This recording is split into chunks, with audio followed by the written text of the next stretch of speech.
Well, there were some missionaries who wanted to have a program of this kind, who wanted to get out from their own context, from their own missions, to then do a reflection on their lives as missionaries and on their mission activities from the outside.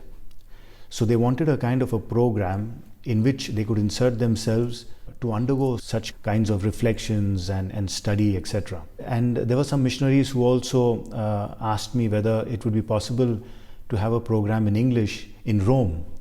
So we thought that it would be helpful to offer something for these missionaries who work in English-speaking context, to get something for their formation and to help them in their ongoing formation as missionaries as well.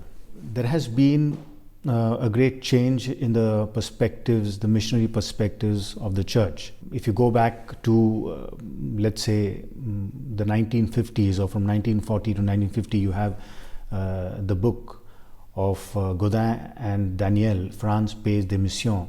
There you have a change of perspective from mission being sociological rather than geographical. So this change in perspective gave a certain dimension, a kind of a very wide and universal dimension to mission. Mission was then seen as the activity of the church wherever the church would find, the absence, first of all, of God, the absence, obviously, of the church.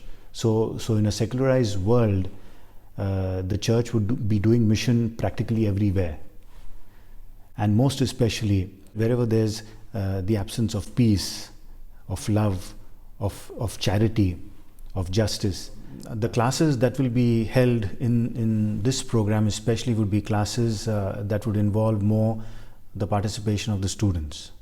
So there will be courses where obviously there will be teaching going on by the professors and the lecturers, but at the same time we have seminars and workshops where the students would be expected to do a lot of reading on their own and to come to class prepared with the matter for discussion, for presentations, etc. And towards the end of the program, or after the program, we would be organizing a pilgrimage to Jerusalem, where the students would be able to get a formation at a totally different level.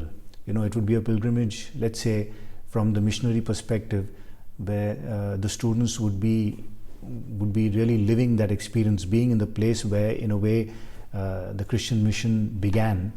So they would be there experiencing, having this very personal experience, and also having a very spiritual and a profound experience of mission.